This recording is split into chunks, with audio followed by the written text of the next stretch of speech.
Haryana BJP अध्यक्ष नायब सैनी ने प्रधानमंत्री से मुलाकात की है। हालांकि प्रदेश अध्यक्ष बनने के बाद नायब सैनी की प्रधानमंत्री से पहली मुलाकात रही। क्या इस मुलाकात में रहा? अध्यक्ष जब से बने आपकी पहली मुलाकात प्रधानमंत्री से रही, क्या कुछ खास बातचीत हुई? हरियाणा को लेकर क्या बातचीत हुई? आदरणीय प्रधानमंत्री जी से, क्योंकि जब से जिम्मेवारी मिली है तो उनका आशीर्वाद लेने के लिए मैं आज गया था, क्योंकि पहले आदरणीय प्रधानमंत्री जी लगातार चुनाव के अंदर व्यस्त थे और आज समय मिला है, उनका आशीर्वाद लेने के लिए गया हूं।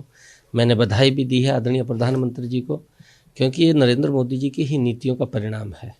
नरेंद्र मोदी जी ने जो दूर से दूर बैठे हुए गरीब व्यक्ति की चिंता की है, ये उसका परिणाम है कि आज लोगों की जो श्रद्धा नरेंद्र मोदी जी के प्रति बढ़ी है और श्रद्धा से जो भारतीय जनता पार्टी को मजबूत करने का काम किया है, उसमें नरेंद्र मोदी जी का एक बड़ी भूमिका है। और जो 3 राज्यों के अंदर कमल का फूल खिला है, ये नरेंद्र मोदी जी की नीतियों का ही परिणाम है। मैंने उसकी बधाई दी। आदरणीय प्रधानमंत्री जी ने आशीर्वाद दिया है और आशीर्वाद देते हुए उन्होंने कहा है कि हरियाणा के अंदर सभी को साथ लेकर के कमल का फूल हरियाणा में मजबूती से खिलाना है और उसके लिए काम करना है। तो संगठन को लेकर चर्चा हुई है, सरकार कैसा काम कर रही है, इसको लेकर कुछ चर्चा हुई है? नहीं, देखिए, उन्होंने कहा है कि सबको साथ लेकर के हमने काम करना है और कमल का फूल हरियाणा में भी खिलाना है। और हमने कहा है कि हम कार्यकर्ताओं के को साथ, सभी को साथ लेकर के 10 की 10 लोकसभा की सीटें तीसरी बार नरेंद्र मोदी जी को हरियाणा से भेज करके प्रधानमंत्री बनाने में अहम भूमिका अदा करेंगे। और उन्होंने जो विकसित भारत संकल्प यात्रा जो चल रही है, ये पहली ऐसी यात्रा है, मैं तो देखता हूँ, मैं हैरान हूँ। उसके बारे में भी आदरणीय प्रधानमंत्री जी ने पूरी डीपली चर्चा की है, उसकी जानकारी ली है कि हरियाणा में किस तरीके से वो चल रही है, कौन कौन लोग जाते हैं, वो सारा आदरणीय प्रधानमंत्री जी ने पूछा है।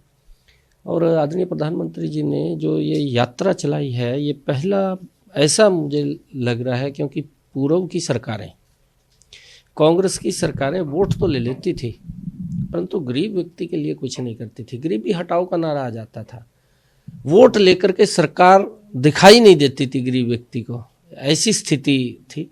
परंतु पहली बार मैंने देखा है नरेंद्र मोदी जी के नेतृत्व वाली सरकार के अंदर कि वोट लिया, सरकार गरीब के दरवाजे के ऊपर जा रही है और पंचायत पंचायत जा करके जो मोदी की गारंटी, जिसको नाम देश के लोगों ने दिया है इस वैन को कि मोदी की गारंटी, और उसको कितने श्रद्धा से और अधिकारी जा करके, कोई पात्र व्यक्ति छूटे ना, ग्राउंड के ऊपर गांव गांव में जा करके ढूंढ करके गरीब व्यक्ति को समाज की मुख्यधारा में जोड़ना, उसको प्रधानमंत्री आवास योजना मिलना है, उसका बीपीएल कार्ड बनना है, उसका जनधन खाता खुलना है, उसके घर के अंदर नल स्वच्छ जल जाना है, उसको प्रधानमंत्री किसान सम्मान निधि का लाभ मिलना है, उसको प्रधानमंत्री फसल बीमा योजना का लाभ मिलना है, या उसको आयुष्मान कार्ड का लाभ मिलना है।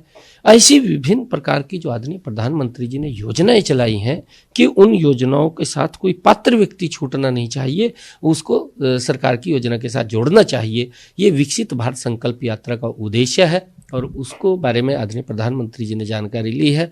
मैंने कहा भी है कि ये मैंने पहली बार देखा है कि गरीब व्यक्ति से वोट लेकर के सरकार भागती थी, परंतु आज गरीब व्यक्ति से वोट लेकर के सरकार उसके द्वार पर पहुंचती है।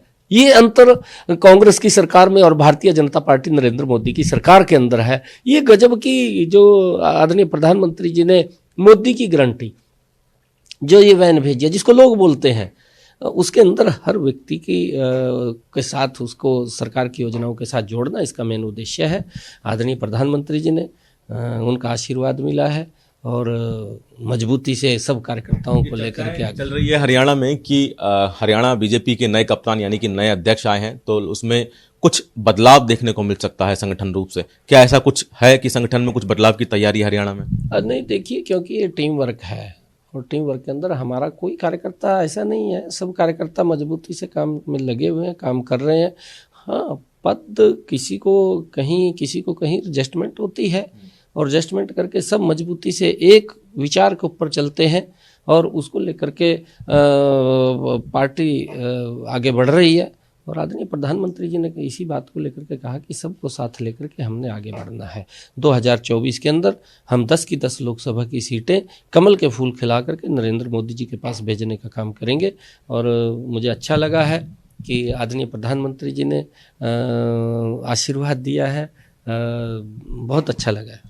ये भी चर्चाएं हैं कि हरियाणा विधानसभा के जो चुनाव हैं पहले यानी कि लोकसभा के साथ हो सकते हैं, क्या इसके लिए भी बीजेपी तैयार है? देखिए, क्योंकि पार्टी चुनावों के लिए कभी भी पीछे नहीं हटती, चाहे छोटा चुनाव है चाहे बड़ा चुनाव है, पार्टी की तैयारी पूर्ण रूप से रहती है।